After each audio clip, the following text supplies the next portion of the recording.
Oke, selamat sore. Balik lagi di channel kesayangan kita, White Talk. Kenapa namanya White Talk? Karena selalu ada hal-hal inspiratif yang kita bisa bagikan ke orang-orang. Tamu saya kali ini sangat spesial, karena ngatur waktunya susah banget buat ketemu. Setelah sekian tahun baru bisa ketemu lagi. Namanya bisa dikenal dengan Profesor Dr. Nimade Ratminingsih. Saya biasanya panggil Bu Ratmi aja sih, biar akrab gitu, karena udah dari dulu kita akrab. Bu, gimana kabar Bu? Sehat Bu? Sehat, Astungkare. Astungkare, Om Swastiastu dulu deh, Om Swastiastu Bu. Om Swastiastu, selamat sore. Ya Bu, sebelumnya kesibukannya ngapain sekarang Bu? Lagi WFH ya Bu ya? Biasa lah. Masih WFH? Ngajarnya online, tetap online. Ya. Oh. Ini sebelumnya maaf nih Bu, waktu pengukuhan guru besar kemarin sebagai salah satu anak didik nggak datang, jadi nggak enak saya. Nggak apa-apa. Tapi gini Bu, yang pernah? Penting kan doanya. Benar Bu, tetap berdoa kok saya Bu, buat Ibu yang terbaik buat keluarga juga. Tapi sebetulnya Ibu pernah nyangka nggak sih Bu bakal sampai di titik ini gitu, bakal jadi guru besar, jadi profesor gitu? Pernah nyangka nggak sih Bu? Aduh. Nggak pernah kebayang, memang nggak pernah membayangkan juga. Tapi bukannya dicita-citakan gitu, saya pengen jadi guru. Nggak pernah cita-cita, nggak pernah cita-cita itu. Berarti itu terlalu tinggi untuk mencita-citakan. Karena gini, ketika saya di tingkat SLTA, itu saya kan SPG. Ya. SPG itu sudah ketahuan harus jadi guru SD. Kira-kira.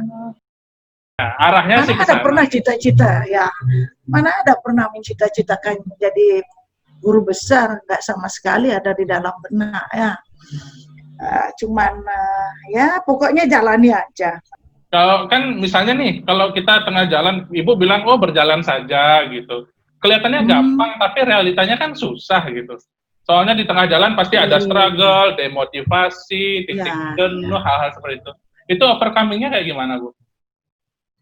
Iya pastilah, semua orang harus ngejalani tentu dengan usaha ya. Iya benar. Kebetulan kan sejak tamat SPG itu kan saya memang pelajaran bahasa Inggris dari sejak SD sih sebenarnya senang kan gitu dulu. Iya. Sampai bisa menjadi dosen bahasa Inggris itu kan gara-gara ketika tamat SPG saya belum siap ceritanya mau jadi guru di SD, apalagi waktu zaman itu aturannya kan pakai sanggul dan lain sebagainya. Sementara kamu sendiri tahu saya seperti apa orangnya.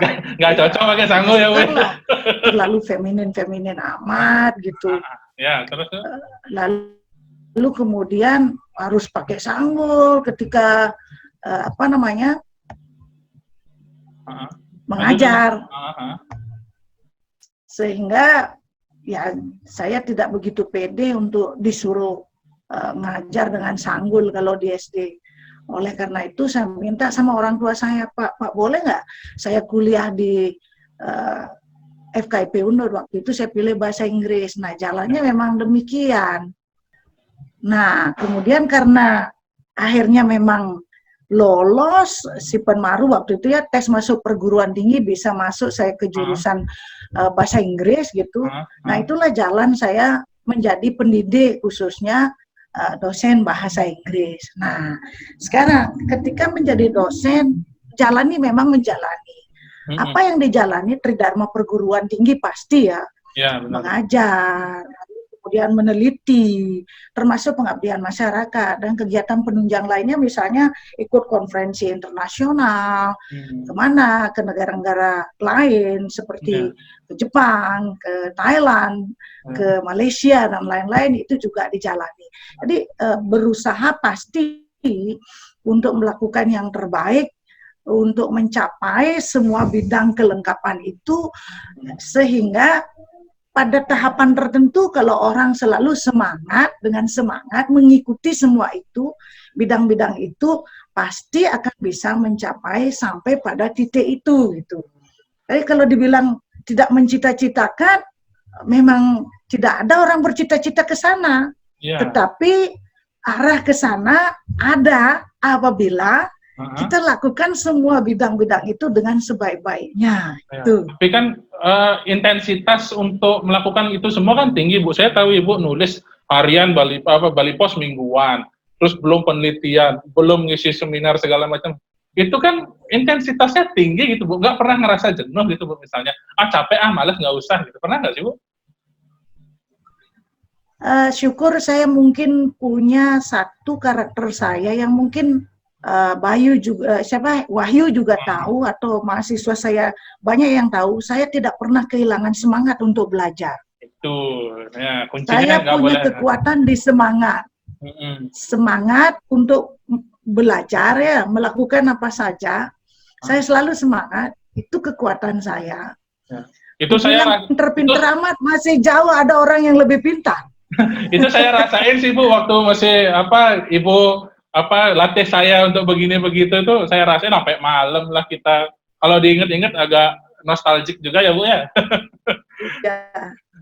Pokoknya intinya kerjakan sesuatu yang kamu senangi. Kalau saya sih hal-hal yang sifatnya menulis, misalnya seperti sekarang 3 bulan ini selama masa pandemi COVID, justru saya lebih produktif.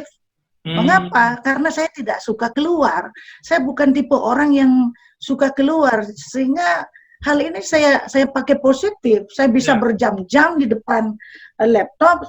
Jadi saya senang melakukan sesuatu yang saya senangi, biar itu 10 jam, 15 jam, nggak masalah. Jadi ini bisa jadi pelajaran buat pemirsa kita juga, Bu. Soalnya nanti mereka bisa mencari sesuatu, gimana cara memanfaatkan situasi pandemi ini, work from home, tetap bisa berbuat positif. Kan gitu, Bu, ya, berarti ya, Bu, ya?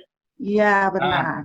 Terus kan saya dengar nih, Bu, Ibu dulu tamat S2-nya gitu, lanjut ke Deakin University, S3-nya ke Universitas Negeri Jakarta, terus sempat bahkan dapat program sandwich ke USA gitu. Nah, Ibu bilang tadi jalani saja, tapi kalau menjalani saja seperti biasanya, kayaknya nggak akan menemukan opportunity seperti itu, kan, Bu? Nah, itu gimana sih awalnya, Bu? Kalau saya mau masuk, saya harus ke Australia gitu. Kalau saya dulu soalnya terus terang ada problem gitu, saya mau kemana, ya karena masalah keluarga dan lain, akhirnya nggak jadi. Nah, sekarang Ibu sampai menembus barrier-nya itu gimana? Nah, ini dia. Kita jangan menjalani itu hanya pada tataran zona aman, kan gitu ya? Nah, iya sih, Bu. Tetap harus mengusahakan yang lebih baik.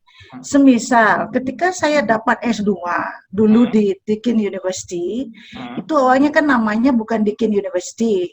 Di tahun pertama saya ke sana, Victoria College namanya dulu. Kampusnya ada di Turek Campus, ya. Itu sebenarnya saya tidak merencanakan S2. Awalnya tidak merencanakan. Saya baru tamat Oktober, saya ingat sekali itu baru tamat S1 Oktober.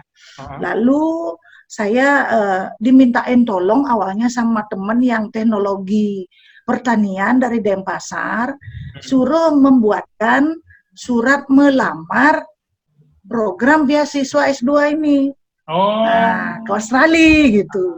Ada unsur kebetulan juga berarti ya, Bu, ya? Iya, jadi waktu itu tidak seperti sekarang beasiswa banyak ya. Betul. Dulu dia itu dia termasuk orang yang berada, dia punya majalah langganan di rumahnya. Itu kalau nggak salah saya ingat sekali dia bawa majalah Tempo. Lalu dia kasih tahu saya, ini ada program luar negeri nih, beasiswa ke Australia. Terus dia mau ikut tes, saya suruh ikut buat lamaran untuk dia. Setelah selesai surat lamaran saya buat untuk dia berbahasa Inggris, dia lantas bilang ini, "Dek, ikut saja melamar." Loh, saya enggak pengen saat itu. Enggak apa-apa, coba-coba, Dek, gitu dia bilang. Tapi Bu, tes, saya potong, Bu, nggak pengennya itu karena Ibu ada di zona nyaman, apa Ibu karena memang belum kepikiran aja atau gimana, Bu? Awalnya nggak kepikiran, tetapi setelah dia persuasi, karena kan kalau tes itu kan di Denpasar. Saya nggak punya keluarga di Denpasar, itu harus 3 hari di sana gitu. Sehingga dia bilang, oke, kalau tes nanti tinggal sama saya. Sehingga saat itu dia berhasil mempersuasi saya, lalu saya buat juga surat lamaran. Setelah saya berhasil buatkan dia. Apa yang terjadi? Sekitar sebulanan datang surat, kan biasa surat-suratan dulu tidak secepat sekarang ya. Lama. Terus kemudian, lalu secara administratif, lolos, tetapi harus tes dulu, tes IELTS di Denpasar. Nah itu dia harus tinggal 3 hari di Denpasar sama dia. In short, pendeknya kami ini berdua lolos. Dua-duanya Dia ke lolos gitu ya? sini, saya ke Melbourne gitu. Oh. Baru tamat dari S1, saya belum jadi dosen sama sekali, itu dari untuk umum. Beasiswa untuk umum yang namanya IMSS. Saya ingat betul tuh, Equity Merit Scholarship Scheme. Sekarang udah nggak ada kayaknya Bu, yang sudah berganti-ganti nama. Ada. Terus saya termasuk orang yang bersyukur bisa akhirnya baru aja menyelesaikan studi S1, bisa S2. Nah, tahun pertama masih namanya Victoria College. Victoria College. Di tahun kedua bersatu dia dengan Deakin University yang pusatnya di Geelong. Oh gitu. Nah, tapi tetap saya kuliahnya di Turek. Awal-awalnya di sana gini nggak Bu? Minder nggak sih Bu? Kalau saya misalnya ke negara lain gitu pertama kali, ada rasa minder, culture shock gitu-gitu. Kerasa nggak sih Bu?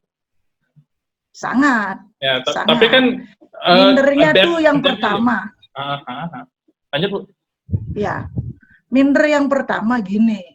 Kita kan masuk di kelas yang dengan orang bule ya, ketika bridgingnya itu ya, diajar oleh bule guru dosennya. Lalu ada teman-teman lain di bridging itu ya kadang-kadang ini, wih mereka pintar-pintar sekali nih, kita gimana nih gitu. Nah syukurnya kan saya by riset setelah bridging 8 bulan, jadi tahun pertama bridging, saya dapat bridging di sana, akhirnya di tahun kedua saya kan by riset di sana, jadi tidak ada kuliah formal lagi, pokoknya kerjakan langsung riset gitu ya. Ya, culture shock sangat, sangat. Siapapun pasti mengalami itu karena jauh dari keluarga. Baru beberapa minggu sudah pingin balik pulang, pastilah. Kesana jauh dari keluarga. Iya benar. Tapi pada akhirnya kan Ibu ya menyelesaikan gitu semua pendidikan S2-nya selesai gitu. Terus kadang-kadang ada orang berpikir kayak gini, terus terang kayak saya sekarang gitu Bu, S3-nya nanti dulu deh gitu misalnya, masih belum ada gini nih gitu. Ibu sempat kepikiran gitu nggak, apa Ibu harus setelah ada momentum setelah S2 tuh, saya harus S3 sekarang, mau dimanapun saya harus S3 gitu. Ada momentum gitu nggak Bu, apa ya kayak dinamik gitu loh, diam dulu, habis itu lanjut lagi kayak gitu. Dulu Ibu gimana? Saya diamnya lama, Wahyu. Oh iya Bu? Saya diamnya lama bahkan. Saya selesai dari Australia pulang 1995 ya. Oh, saya baru 3 tahun itu. Berapa tahun saya nganggur setelah saya kembali kuliah 2007. Berapa tahun tuh? 12 tahun ya? 12 tahun, Bu. 12 tahun. Nah, itu ini menarik, Bu. Ini menarik, Bu. Kalau misalnya orang 12 tahun diem gitu, Bu. Biasanya nggak mau sekolah lagi gitu. Udah capek gitu kan. Nah, Ibu kok mau sekolah lagi? Ada orang-orang yang sangat berpengaruh dalam hidup saya. Pertama, ketika saya mengalami fase yang sangat down selama 12 tahun itu, Wahyu mungkin tahu salah satu cerita yang membuat saya menjadi sangat penakut dan khawatiran, itu berasal dari meninggalnya anak saya yang tragis itu karena keracunan obat dia. Sejak saat itu Ibu Ratmi down sekali, kemudian sampai sakit psikis 10 tahun, kemana-mana sakitnya, dan sampai tidak berani kuliah lagi. Nah, saya yang biasanya semangat dan super pede, dalam artian bukan super pede, artinya semangat kalau mengerjakan apa-apa, itu menjadi pribadi yang enggak gini, enggak gitu, ketakutan, khawatir. Ada paranoid lah ya Bu ya, modelnya Bu ya. Ya, sempat ketika itu Prof. Dantes ya, beliau sampai 2 kali nyuruh, menyarankan, bukan nyuruh, sekolah saja S3. Saya nggak mau. Mengapa? Karena takut nanti di balik saya masih up and down, sakit-sakitannya banyak ini selama 10 tahun, saya nggak berhasil karena banyak sakit gitu. Lalu ada waktu itu program yang namanya I'm Here. Program apa itu Bu? Pernah nggak saya? Saya nggak pernah dengar. Program sebuah proyek dari pemerintah, Ah, S1 pendidikan bahasa Inggris dapat. Nah, pada saat membuat proposal proyek itu, yang bekerja saya ingat sekali itu dosen-dosen waktu itu salah satunya Prof. Padma Dewi. ah. Nah, membuat proposal itu sekarang siapa yang mau sekolah S2, siapa mau sekolah S3, saya pun ikut waktu itu membuat proposal, saya tidak mau kuliah. Terus Oh, Prof. Dewi bilang apa? Kamu masa nggak mau kuliah? Nanti yang kecil-kecilan kuliah, kamu nggak kuliah. Prof. Dewi lah yang berpengaruh besar dalam hal itu, menyemangati saya artinya untuk kayak kuliah lagi. Mungkin Prof Dewi ada ketakutan nanti Ibu disalib sama junior-junior, Ibu harus tetap maju, berarti kan kayak gitu ya berarti Bu ya singkatnya ya. Iya, disemangati begitu. Prof. Dewi itu tahu betul mungkin karena saya orangnya tekun gitu. Hanya itu yang saya miliki, semangat Hmm. untuk terus belajar, menekuni sesuatu yang diniati gitu. Beliau masih ingat saya kata-katanya. Jero itu orangnya rajin loh, orangnya tekun, meneliti, tekun dan lain sebagainya gitu. Pasti bisa. Benar nih Mbok. Jadi saya perlu konfirmasi kalau saya sekolah, beliaulah yang mempersuasi saya banyak. Dari Eh, situ akhirnya saya memutuskan oke, di proposal ditambahkan nama ini S3, nama ini S3 sekolah gitu loh. tapi waktu udah masuk nama tuh masih ada keraguan-raguan nggak Bu? Nggak, nanti artinya kan Ibu ada sempat kayak up and down, paranoid, kekhawatiran berlebih begitu. Iya, Udah iya, iya. ada masih waktu menulis nama, kayaknya saya akan mampu nggak ya? Ada perasaan kayak gitu nggak sih Bu?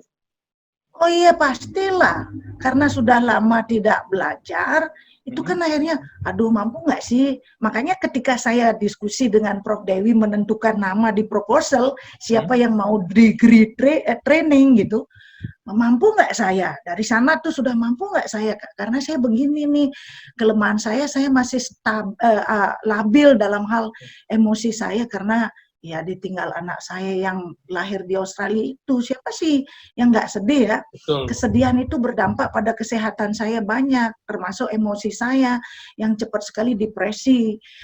Sedih kalau anak saya kenapa-napa yang kembarannya lagi satu itu gitu. Nah, dengan semangat yang diberikan oleh Prof. Dewi mengkonfirmasi kekuatan saya itu bisa menjadi senjata saya gitu. Akhirnya saya memberanikan diri uh, mengusulkan atau apply ke UNJ. Hmm. Mengapa di UNJ itu lagi pilihan tuh, Kenapa tuh? Wahyu? Kenapa tuh? Nah, saya nggak pernah dengar ceritanya tuh. Kenapa saya? Iya, kenapa di UNJ Universitas Negeri Jakarta? Heeh. Karena saya punya adik dan ipar tinggal di Jakarta. Oh, ada keluarga. Adik saya 2 tinggal di Jakarta. Ah. Sehingga kalau saya tempat lain, kalau kenapa-napa sakit misalnya di suatu daerah, siapa yang ngurus? Sampai saya mikirkan itu. Hmm. Jadi kalau di Jakarta ada 2 adik saya di situ, nggak masalah gitu. Berarti gini ya Bu ya, Itu. ada ibaratnya kalau saya bilang ada decisive moment, kemudian seperti ada, ya percaya nggak percaya ada jalan dari Tuhan, oh kamu harus ke sini gitu. Ibu Iya, percaya nggak sih sama yang hal yang kayak gitu-gitu Bu? iya pastilah, pastilah.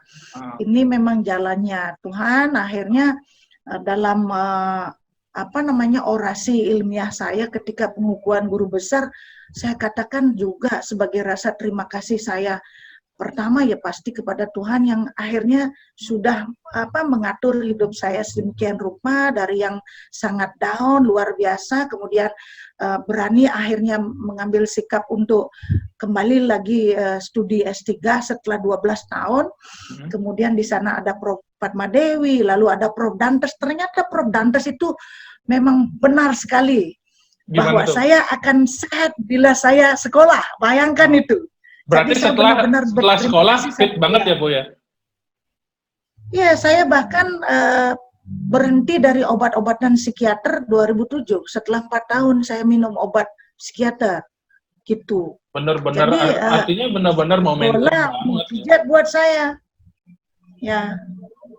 Ya momentum. Jadi tampaknya yang biasanya saya misalnya memikirkan sekali kalau ada masalah, sangat sensitif kalau ada masalah. Anak saya sakit juga, akhirnya saya yang stres duluan, lalu saya akan ke kamar mandi saja terus terkencing-kencing dan lain sebagainya. Akhirnya dengan studi, saya bisa mungkin lebih konsentrasi, menyibukkan diri dengan hal-hal yang membuat otak saya lebih aktif belajar. Akhirnya saya lupa itu. Akhirnya saya pikir saya lebih sembuh saat itu, gitu loh. Oh.